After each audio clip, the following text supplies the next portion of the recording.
Hi, and thank you so much for joining me. This week's weekly book chat is Meghan Misunderstood by Shauna Smith. It was a Sunday Times bestseller. It originally came out in 2020. It's interesting because there's quite a few new little snippets that I've never heard before that I'm eager to share. I'm not going to be too dogmatic about my own opinions because I just want to share a lot and let you make up your own mind. But it is interesting. It has expanded my thinking just a little bit, mainly chapter 18. In chapter 18, Shauna Smith actually takes us through ways that Meghan and Harry felt that she was badly treated by the press.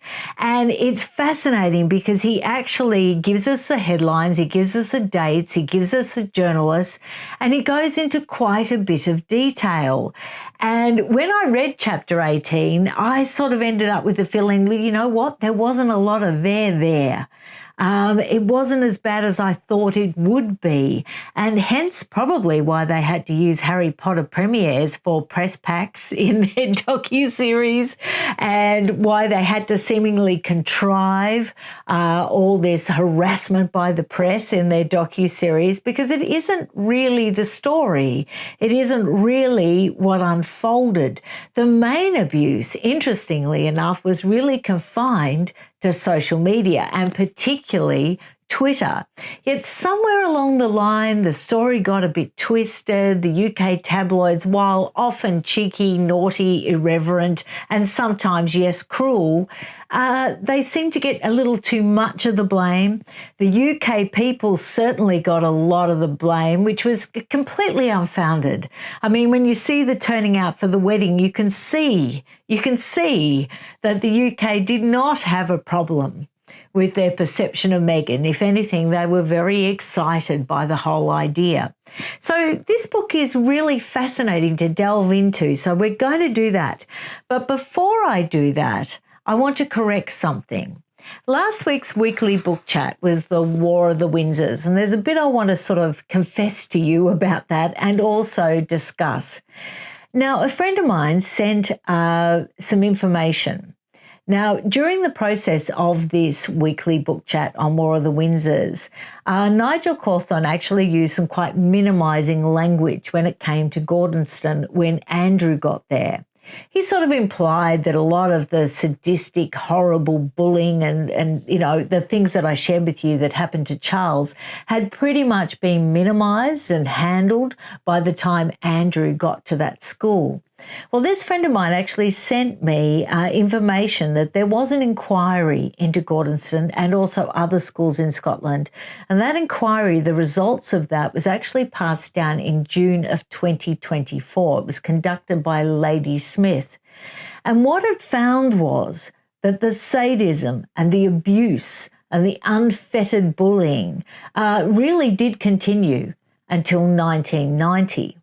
So we have to ask ourselves, why did Nigel Cawthorne actually have this perception that pretty much it had been cleaned up by the time Prince Andrew got there? Now, I'm not suggesting that Nigel Cawthorne was actually part of any cover-up or anything like that. I'm just saying that the people he spoke to maybe were part of this sort of minimising language, this implication that somehow, yes, it was dreadful, it was awful, but by the time Prince Andrew was sent there, it was really okay. It was just your run-of-the-mill sort of harshness. It was your run-of-the-mill sort of boarding school experience. When in actual fact, when you read the result of this inquiry that has just been handed down, you can see that it is very, very far from that.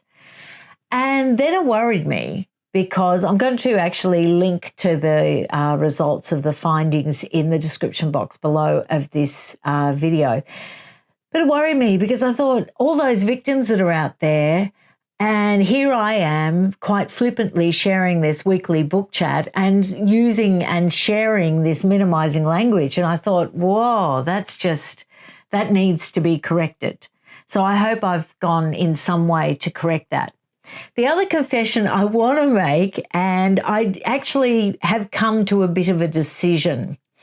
I'm very aware of my audience, and in Gossip Before Bed and the Not the Cooking Show and all the light entertainment that we have fun with and we share and that is our community on this channel, that I love and will never change, that's fine. You know, we can just be light. We can just let the cares of the world melt away and we can have a bit of fun.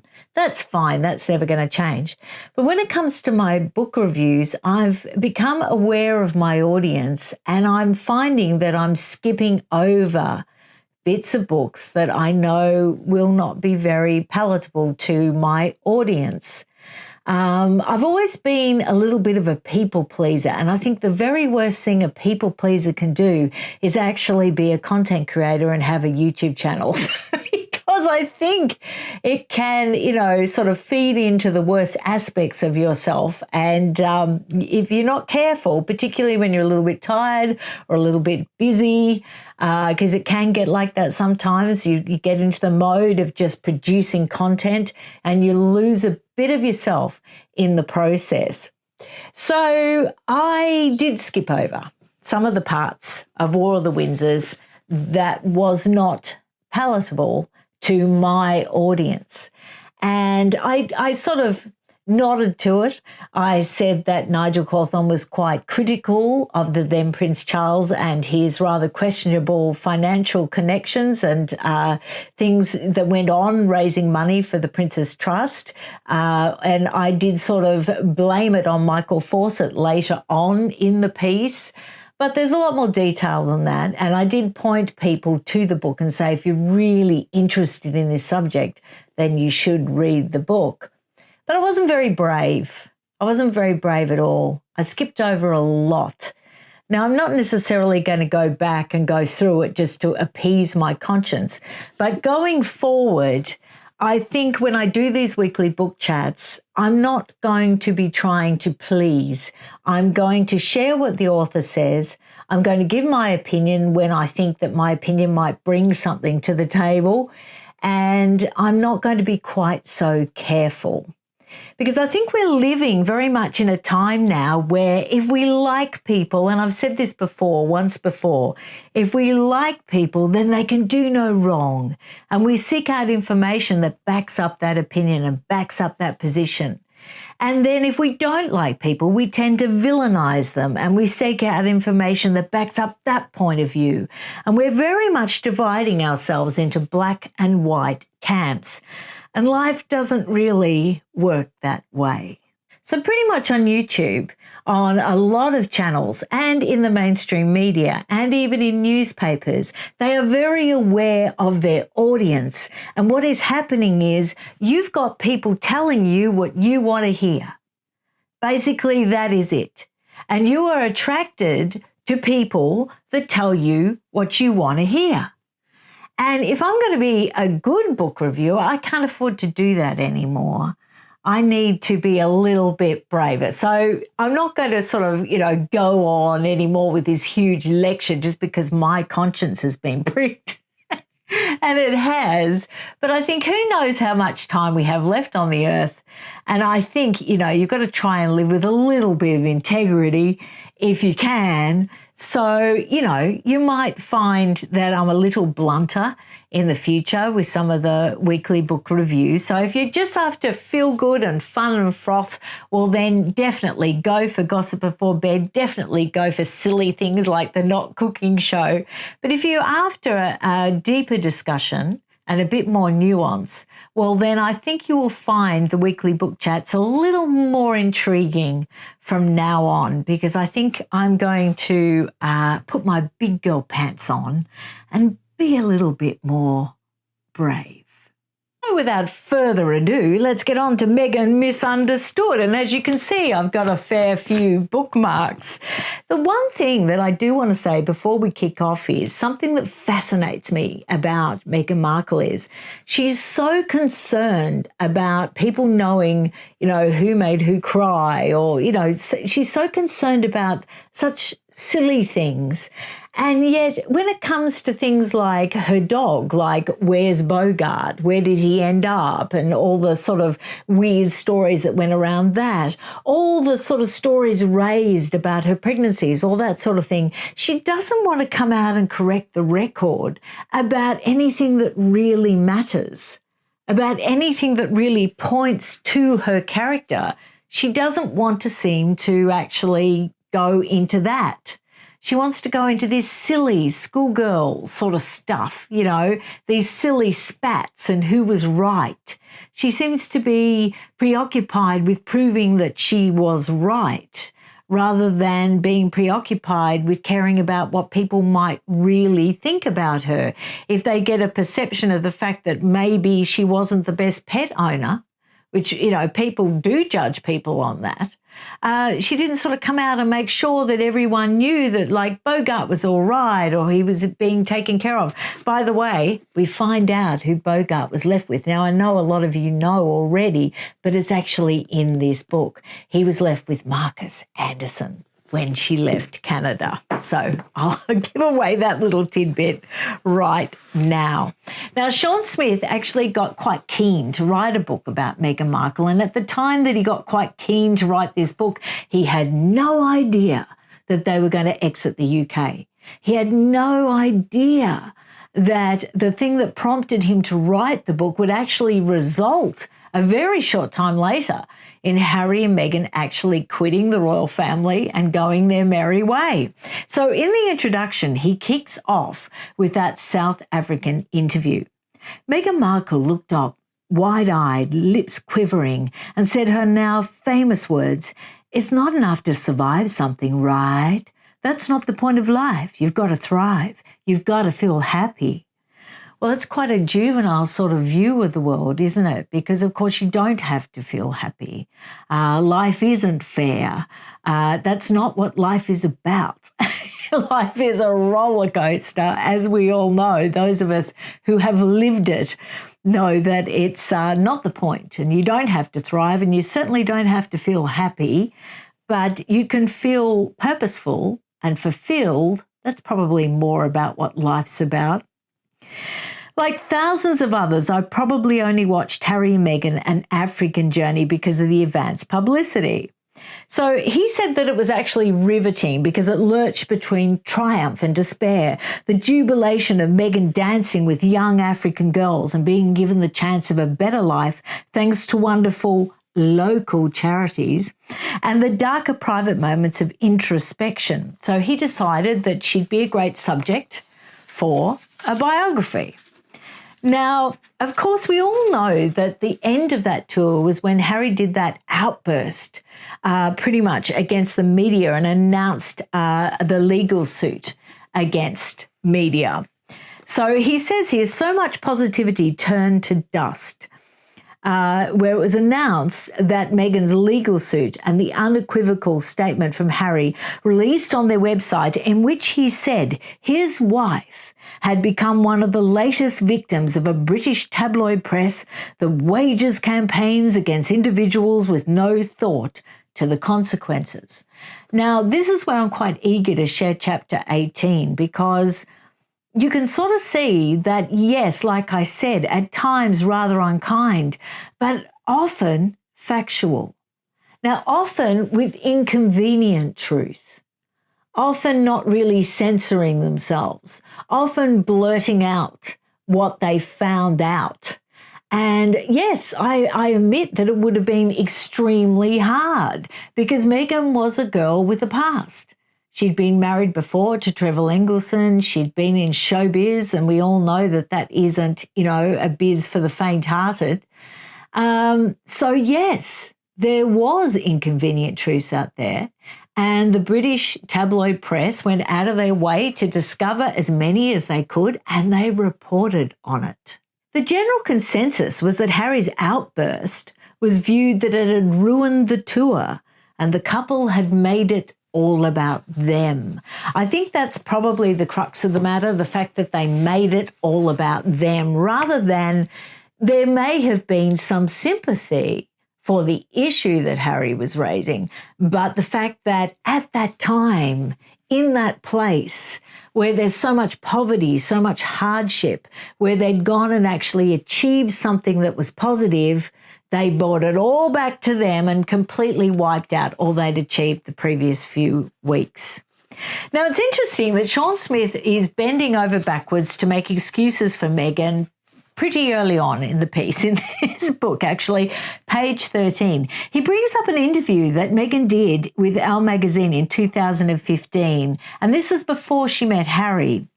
And I'll read you this little paragraph because it's so interesting how often her stories can't be checked out, how they can't be verified, or how they get very changed in the retelling. Perhaps the closest thing connecting me to my ever-complex family tree, my longing to know where I came from, and the commonality that links me to my bloodline, is the choice that my great-great-great-grandfather made to start anew. He chose the last name Wisdom.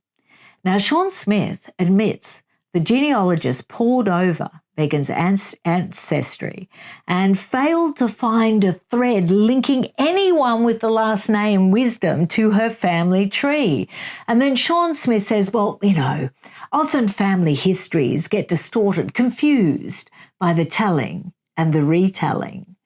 Well, I suspect that with Meghan, it often gets rather confused in the telling and the retelling, because I have a certain amount of sympathy for the fact that she's all showbiz, baby, and she had to be to get anywhere, because let's face it, I don't think she has an abundance of acting talent. I think a lot of what she did achieve was just by sheer hard networking, shall we say, and determination, sheer bloody-minded determination. And so I think she said what needed to be said to make a good story in whatever magazine was actually interviewing her at the time. Now, he refers to the fact that during the week she lived with her father, but this book is quite sugar-coated because there's no mention of the fact that Dorius did seem to disappear for a period of time throughout Meghan's childhood. He mentions Doria's 2 shops, and I quite like the name of the second shop. We all knew about Distant Treasures, but I didn't realise that she had a dress shop with the rather catchy name of A Change of Address, which I think is quite clever. I think that's quite good. Understandably, the stores required a lot of attention, so there was little time for the school run, so Tom's Place seemed a sensible option for Meghan during the week. So like I said, no mention of sort of the disappearance of Doria. The only reference he really makes is the fact that someone at Meghan's school pointed out that they rarely saw Doria. They saw heaps of Thomas Markle, but they didn't see a lot of Doria. In fact, I think someone at the school said they only saw her once for one school production. Now, drama at school was very much Tom's domain. He even continued helping after Meghan had graduated. And it's quite funny because he goes on to say that Meghan found it quite hard, her father's attention, the fact that he was so involved with the school and did all the sound and lighting for all the school productions. I'll just read you this little bit. Like many teenage girls, Meghan was finding life with Dad a little constricting. He seemed to be always around. Now, I would think that that would be a good thing. I would think that always having a dad that was around, even though he worked 100 hours a week. I can't see how he could have been too constricting. But the fact that he was involved in her activities, involved with the school, I think would be a good thing. And certainly in the TIG, when she wrote that glowing tribute to her father, the Father's Day tribute in the TIG, which is also mentioned in this book, she couldn't say enough good things about that involvement. And that's what I mean. It depends who she's talking to at the time, what story she's trying to spin, what sort of character or vibe she's going to get across. I do wonder, and this is just opinion and speculation, so it's not based in fact and it's not based on anything in this book, but I have wondered through Meghan's tender sort of teenage years whether Doria was sort of scarce at the school because Meghan was conflicted with having, a black mum and a white father. Maybe that was very difficult and maybe she just didn't want to deal with it. And so it was easier to sort of not have both of them there at the school. I do wonder that because it just doesn't seem out of, the bounds of possibility, for a teenager that was confused. At 17, she'd blossomed into a stunning young woman who cast a spell over the boys of St. Francis. By now, the gradual process of sorting out her teeth had paid off. Dental work was a rite of passage for American teenagers. Gone was her trademark gappy grin, and in its place, she had a $1 million smile. And who paid for that $1 million smile? Daddy.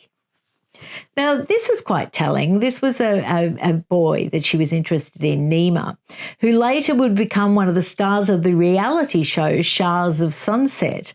And he enjoys telling the story of the time where he was at the same party as Meghan, and she was, like they said, a beautiful 17-year-old. And she came over and sat on his lap, and then she spoke to him in the Persian language, Farsi.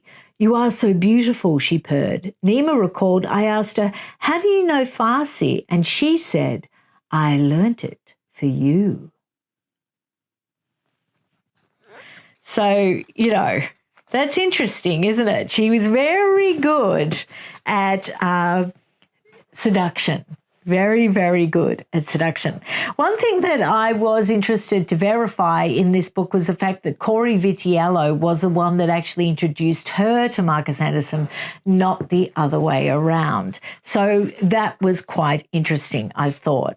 Now, of course, he also introduced her to other Soho House regulars. So it was actually Corey Vitiello that was instrumental in her getting to know the who's who of the Toronto social set. Now, I said that in a video very, very early on. It isn't really spelt out in Tom Bower's book. It isn't really spelt out in Lady C's first book either. They don't really credit Corey Vitiello with that. They don't go into which came first, the cart or the horse. There's a little bit of confusion there about whether it was Marcus Anderson that was introducing her around or actually Corey. Now, I'm going to get on to this chapter 18. It's titled A Week in Hell. And this is fascinating to me because, like I said, he gives us headlines, he gives us journalists, he gives us dates. So he gives me the ability to actually look up these newspaper articles. And it's funny that, this would have been so handy for them when they were sort of whinging in all those interviews. They really just needed to use chapter 18 from Sean Smith's book in order to back up some of the things they were actually saying. Now, one thing I found really interesting was that when it first broke that they were girlfriend and boyfriend, the headlines were overwhelmingly positive. And that was because they were put out as a part of a well-orchestrated, prepared PR campaign from Meghan's people. These are examples. They put out press kits, basically. And these are the headlines that came from that. Meghan in UN, women triumph. Meghan volunteers at soup kitchen. Meghan campaigns for fresh water in Africa. Meghan Markle is a self-made millionaire. Well, that's interesting because also in this book, when she was actually the girlfriend of Trevor Engelson and later a wife of Trevor Engelson, he finally relented and gave her a few parts in some movies, which you probably have heard before. But she did have a very brief moment in a movie called The Candidate, and she was only on screen for 30 seconds, and she got paid $171,000. It pays to be dating the producer of a movie, doesn't it? So, wow, lucky Harry, you might have thought on reading any of these. This is a woman of substance. But the Sun had other ideas. Now, this is one that came out. This is one of the first ones. Harry's Girl on Pornhub. Now, this was declared on Friday, the 4th of November. So very soon after the Halloween reveal by Tomini. So an exclusive by Lucy Jones revealed Prince Harry's new girl, Meghan Markle, features on adult site Pornhub. Now, they go on to say, now that's a headline, so there's the implication that she's actually been on Pornhub. But when you click into the article, they make it very clear that it's just excerpts from the Suits and that someone nefarious had actually taken little tidbits from Suits and put it up on Pornhub and acted like Meghan Markle was somehow, involved in that sort of, yucky industry, in the porn industry, which of course she wasn't. It was just excerpts from this Suits, the sex scenes basically, and they correlated them all together and put them up on Pornhub. Now, The Sun does point that out in the article, but the headline suggested something else. So, very clickbaity, very clickbaity. Then turn to page 5. Readers were informed that actually it was just a host of steamy sex scenes from Suits. So they were being very disingenuous there. They wanted to get the clicks. They wanted to get the interest. They led with a headline that was deliberately deceptive. And then they righted the act, a bit further on. Well, of course, they would have had to have legally, wouldn't they? So they gave you the real story once you got to page 5. And then on top of that, there was flattering pictures of Kate Middleton. So we can sort of see who the sources of this book was because, she's called Kate Middleton throughout the whole book. And whenever you get Kate Middleton, well, then you know that it's sort of Harkle-friendly sources that is talking to the author. Then that was followed up in the next few days by the royal reporter for the Daily Express, Richard Palmer, who set the tone. No longer was Meghan described as a human rights campaigner. Instead, she was described as an American actress. And this is what he wrote. As a Roman Catholic and the daughter of a white father and a black mother, she's hardly out of central casting for princesses. But that's all that was said. Now, this is an example by Shaun Smith of something that, should have made Meghan and Harry completely distressed, that she was being picked on, she was being vilified, she was being abused by the tabloid media, but he just called her an American actress. Now, I'm not being, deliberately disingenuous here. I know that there is worse to come. And I think the Pornhub thing was unnecessary, cruel and stupid.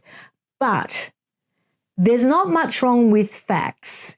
And the fact was American actress, Roman Catholic, correct, tick, tick.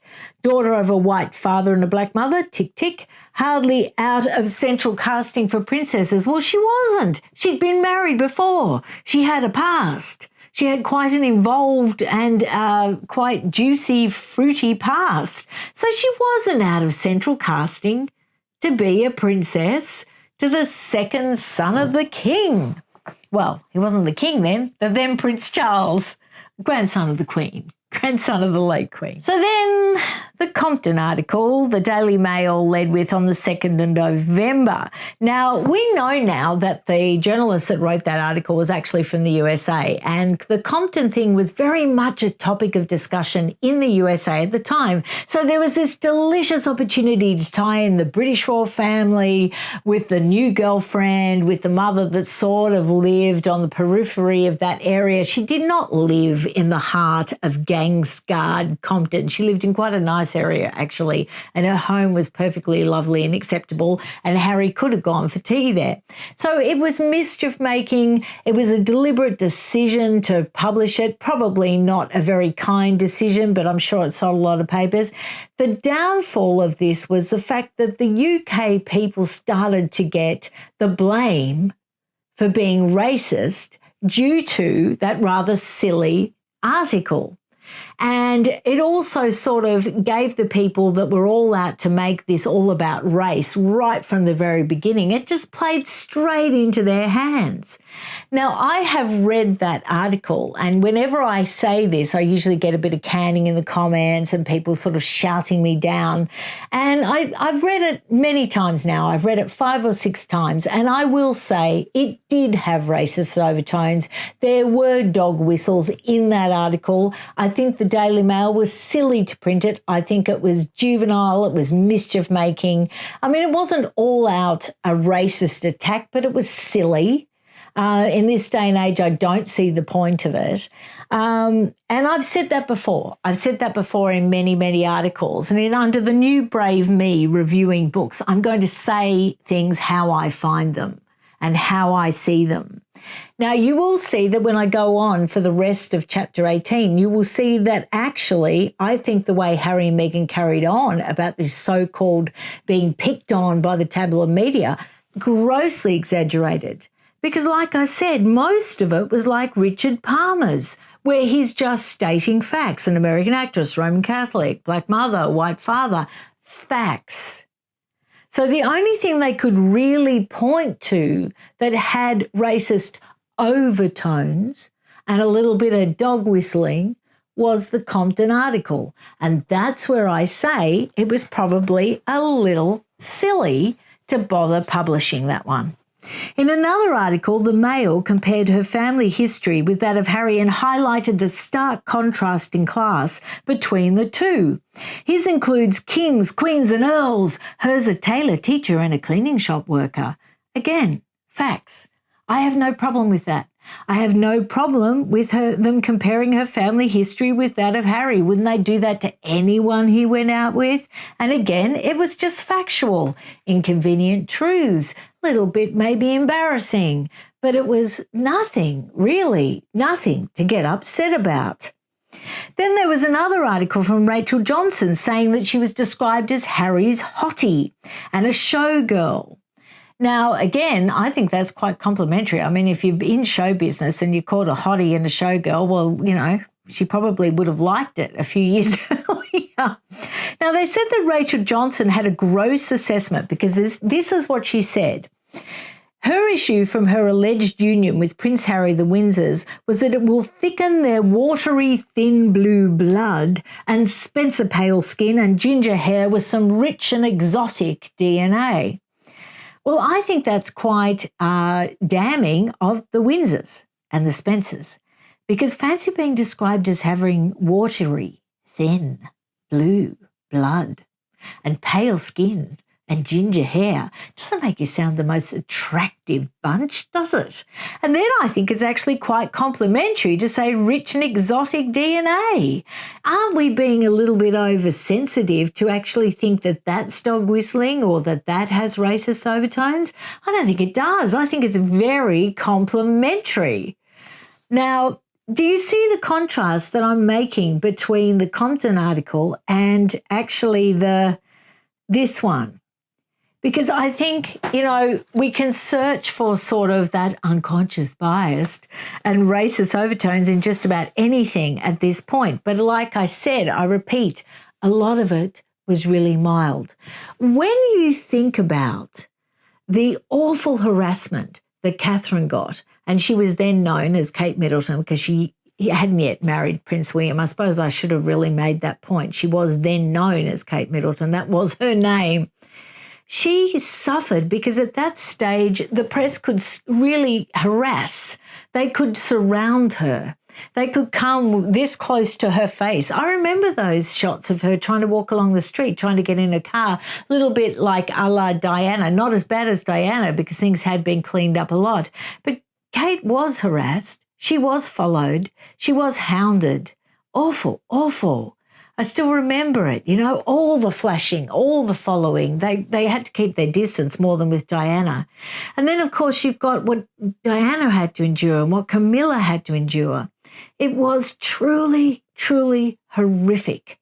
They used to get so much in their faces that they would actually trip over. They would even touch them. They would jostle them. They used to say just horrific things, trying to get a reaction out of them. And then when they got the reaction they got from their bullying, they would shove a camera right this far away from their face. And they really did chase them. And they really did harass them. And it really was dangerous. Not for, you know, of course, the sad tragic death of Diana. I'm not talking about that. That was due to drunk driving and not wearing a seatbelt, and speed. But I'm talking about in the UK when she was a young bride and when she was engaged. It was truly horrific. And even, you know, Arthur Edwards admitted to me in my interview with him that he's not proud of the part that he took in those days. So we'll go on. The Daily Mirror also came up, described Meghan Tackley as the actress who once stripped to her knickers in the legal drama suits for a sex scene with her screen lover. Again, that's fact. I'm sorry, inconvenient truth, but she was an actress. She did strip to her knickers in the legal drama suits for a sex scene. It's a very famous scene with Mike Ross. So, yeah. That's just fact. And now this is where it's interesting. Because they were saying all these things that were actually just factual, what was happening on social media was going to town, particularly on Twitter. And there was some awful stuff. And that's where I think the story gets confused, because what was really upsetting Harry was what was on Twitter. Now, I've said in previous videos that when he was going out with Cressida, that he used to be known for doom scrolling Twitter. And he used to come into his office the next morning all amped up and want some sort of action or a retraction sort of printed or something done or newspapers rung up. Yet it was Twitter. It was things being said on social media. But it was Harry's opinion that it was what was said in the papers that spurred the reaction on social media. And then social media would go to town. So he'd try to shut down the tabloid press to try and somehow shut down the social media reaction. But of course, we all know that it doesn't work that way, because social media would run with anything anyway. They would find out, they would do stuff. It would come up anyway. I mean, it's, you can't control that aspect. So when you read Spare, you can see in the first few weekends or the first few weeks after the announcement that they were girlfriend and boyfriend, you can see or read between the lines that Harry was doom scrolling. Because Meghan describes this whole weekend where he basically sat her down at the kitchen table and just grilled her. Is this true? Is that true? And he was scrolling on his phone. He was on Twitter and he was really giving her the third degree. Did you do this? Did you go out with this? Was it true? Were you on Pornhub? Da, da, da, da, da. And Meghan said it ended in tears and it was relentless and it was 48 hours of upset and basic interrogation. It's in Spare. I think it's even alluded to in Fighting Freedom. So you can see that a lot of this is confused because it's not really the UK people. It's not really the royal family at this point. It's awful stuff that Harry's reading on social media and wanting to shut it down and wanting to make it all stop. And the only thing he feels he has a semblance of control over is the tabloid media or the royal rota. There's another questionable headline from The Sun on the 7th of November. So there was a flurry of quite nasty headlines. Fancy a quick puck, which did make me laugh. A seedy story, probably because I wasn't on the receiving end of it. Although, mind you, if someone did put a headline about me saying fancy a quick puck because I allegedly had an affair with a hockey player, I think it was quite amusing.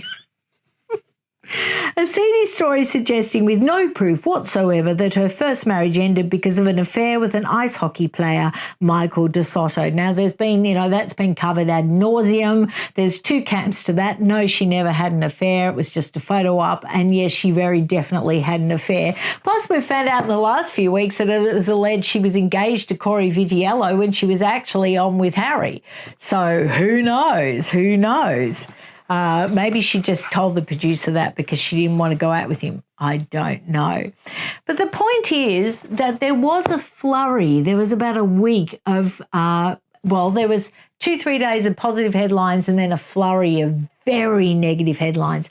Plus, if you read Samantha Markle's book, which I have, you can see that around the 3rd of November she came out with the Princess Pushy thing. So they were besieged. Now, this is the thing that is about Harry. But isn't it interesting? I've got to make this connection and then I'll go on. So there's that. But then when they left the UK, who got the blame in the Oprah Winfrey interview? Who got the blame? The royal family. The royal family got the blame in that interview. In South Africa, the press got the blame and the royal family, because they didn't ask if she was okay. But Sean Smith's pointing out that it was very definitely, mischief-making by the tabloid press in that, concentrated week that he details in Chapter 18. I can't help thinking that if they had been a little braver, a little more sensible, a little less paranoid, that they could have just ridden it out. They just needed a bit of maturity, a bit of gumption, a bit of courage, and they could have written it out. But I don't think that they had the will to write it out. I think they wanted to use it as an excuse. So here is about Bogart, and I found this quite fascinating because I've done quite a few videos about Bogart and I didn't really know for sure what happened to him. And it says this: he didn't get on with Harry, so it was for the best that he didn't travel over with her to London, instead staying behind with Uncle Marcus. Guy, her beloved beagle, the little Guy as she still called him, made the trip, so at least she had some part of her past life with her as she settled full-time into Nottingham Cottage. Now, I've also shared in other videos that we don't know how Guy's, legs got injured. It was actually said in Harry's Spare that Guy was actually injured over in Canada. Or as Sean Smith said, no, no mention of that. And actually he was injured around the time of their engagement. And look, is it really important whether she made Kate cry or whether Kate made her cry? Is that really important? Shouldn't have Oprah had asked, how did your little beagle get, 2 plaster casts on its legs around the time of your engagement? Isn't that more important? Wouldn't that be more interesting to know? Wouldn't that point to clearing up something that could really cast aspersions on her character and also Harry's character? They just don't focus on the stuff that's the most damaging, do they? Meghan was 37 and expecting her first child, so I'm skipping ahead now. After making such a success of her first official tour and dealing with important and serious issues, you might have expected the media to be a little more respectful or at least kind to her during the final few months of her pregnancy. Now, the reason why I'm sharing this is so incredibly juicy. Joe Elvin, Palace Confidential, Joe Elvin was actually the editor of You magazine, the supplement of the Mail on Sunday. And she wrote this: she wasn't quite so butter won't melt in my mouth around the time of being editor of You magazine. This is the Duchess of Showbiz we have here. It smacks to me of a focus that's contrived and relentlessly photo-op ready. Meghan might be well advised to take the world's only pregnant woman vibe down a notch or two. Ouch! Joe! I have never heard her say anything quite so pointed since she's been on Palace Confidential. Then we hear from Liz Jones, and Liz Jones has been quite delicious with her biting, snarky sort of articles on Harry and Meghan. But listen to this. Personally, I find the cradling a bit like those signs in the back of cars, baby on board, virtue signalling, as though the rest of us barren harridans deserve to burn alive in our cars.